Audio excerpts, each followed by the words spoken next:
Hello. I see a bunch of people talking about freedom and losing their freedoms and liberties. But the thing is, they have no idea what freedom is. Can you quantify the freedom? Can you measure the freedom? People, like humans, are energy beings. We are like, let's compare it with artificial intelligence programs. We learn things on the go. And a long time ago, people tried to quantify things in the material world because it was in the best interest of those people to use a measurement tools in order to build stuff, in order to trade stuff. So we have a, a number for a unit of weight. We have a number for light intensity. We have numbers. So we use a quantified system in order to live in the material world. But what's freedom? And if I compare to the human taste or a human sight, it's all variable. So imagine that you have this experiment. You put a frog into the cold water, the frog will stay there because the frog senses certain temperature. But once you increase the temperature of the water very slowly, the frog will keep adapting with the new temperature and will not learn the changes because the changes are very subtle. And the frog will just die when the water start to boil or before the water start boiling.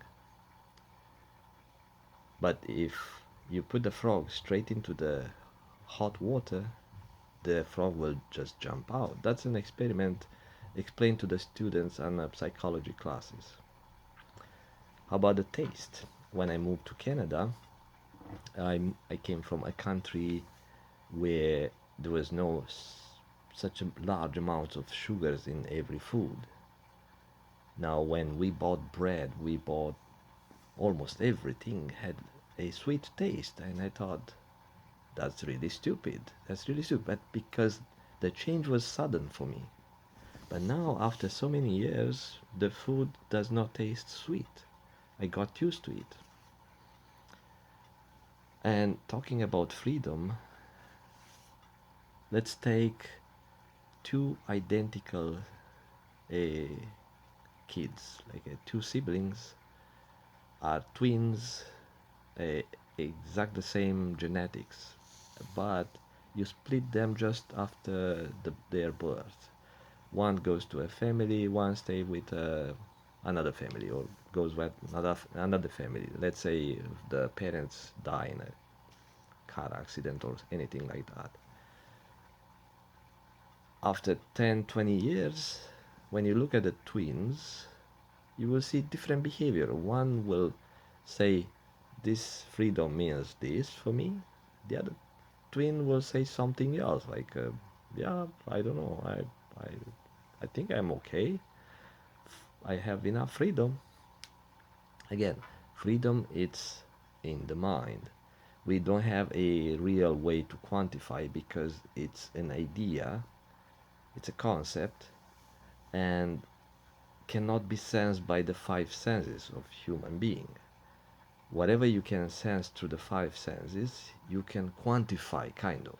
But even for those, let's say a solid material, humans had to come up with some sort of a measurement system, measurement tool, so we all are in the same page.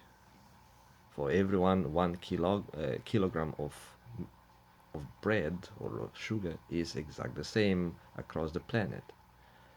But freedom and other concepts, which are ideas generated by the mind, are all different all over the place. If you look at a Chinese citizen in a small mountain village, for that person, freedom it's different than for a person in United States, where for a long time they kept adding more sugar to that idea of freedom. And people get greedy with almost everything. You want sugar? Yeah, we'll put more sugar. Later, we put more sugar.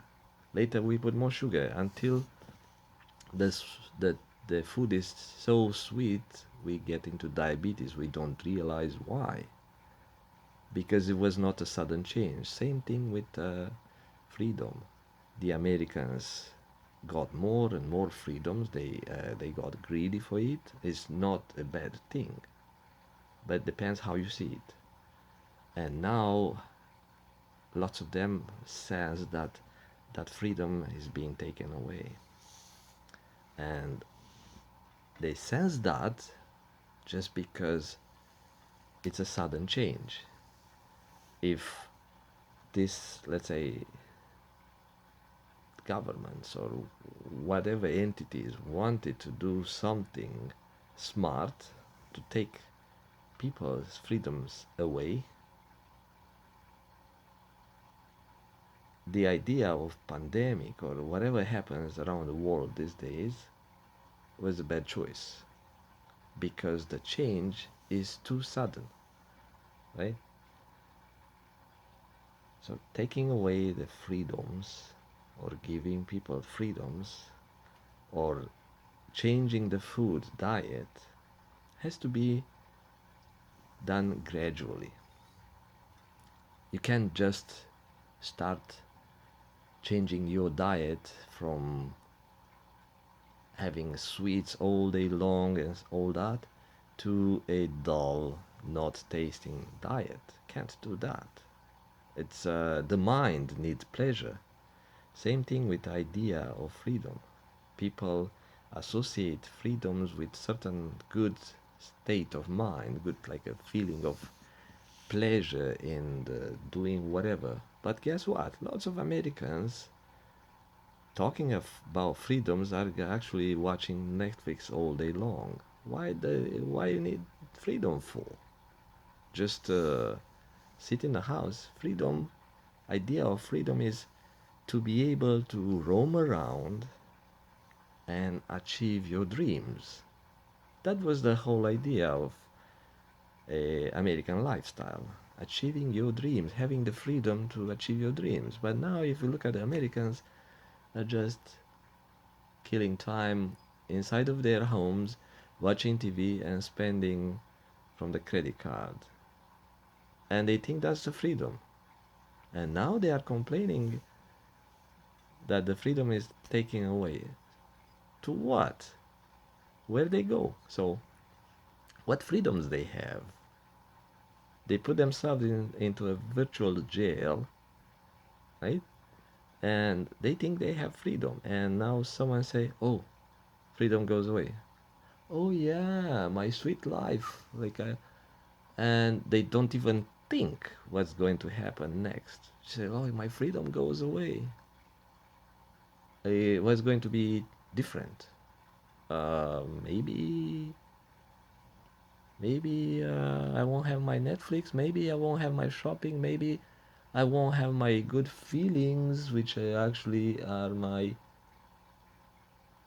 mind looking for love." But they don't understand what they are looking for. They don't understand that they are searching for love and ended up in the made up prison, eating popcorn and watching junk movies all day long. So that's their prison. They made up that prison. And if someone tells them, "I'll take even that," but they don't know where they go. They think, okay, please, freedom means, or lack of freedom means, is going to be like in China or something. But how about those people in China, in a mountain village, are happy and content with whatever? They don't even care that they have a government. You know, it's like I have 10 cows. and I have a rice field, and I pray to my God. That's all I need, because their reference point is different than the Americans' reference point or Canadians' reference points. It's different. And they got used to it, and it's good. And they were made by their parents to feel good. Like the two siblings, identical twins I was talking about earlier. One growing up into one family is being indoctrinated or told or taught what good feelings mean, and it sets certain reference points. But the other twin have different reference point, and when they meet each other, they talk, they exchange ideas and memories and stuff, and they say, you know what? I think you live better or something. Or the other one, no, I think you. So they're all different, but the way they think is because they rely, they are thinking on different reference points. That's the way humans go. That's why I'm saying, in order to have exact reference points, humans created these measurement tools for different uh, systems, so we all have the same reference points. But like I said, for freedom, there is no one. For sweet, maybe, like if you search it up, but who is using a reference point for the sweet to know this is too much, this is too much, let's tune it down a bit. Okay, so if you really think that someone is going to take your freedom away, think where it goes. What are you going to miss? What's going to be different? And actually, what's your dream? What's your dream? Do you have a dream? If you have a dream, then you know you won't be able to achieve that dream. So for me, I had dreams to fly and stuff. I decided to not vaccinate, so now I cannot fly. In Canada, I cannot take any airplane, any airline. I cannot fly. But do you think I have a feeling of lack of freedom? No, I just adapted. I tuned my thinking. So after recording this video, I'm going out in the mountains, right? Because I have here lots of places to explore. If you live in some other place, you can do the same. You can explore life wherever you are. You don't really have to travel. People did that for thousands of years. Only a small, like a handful of people were able to travel across continents and stuff. You think they were all unhappy for thousands of years? Unhappy people. What would happen if we had for thousands of years unhappy people? All would get into depression and stuff, and the human population would decay, would die, right? People would not have kids, not happy, would not have kids, would not have hopes, would not have dreams. People were happy without traveling across the continents, without air travel and all that stuff, without movies on TV. People were happy because at the time the reference points were different. So let you go. Think of your freedoms. What's the freedom? Bye bye.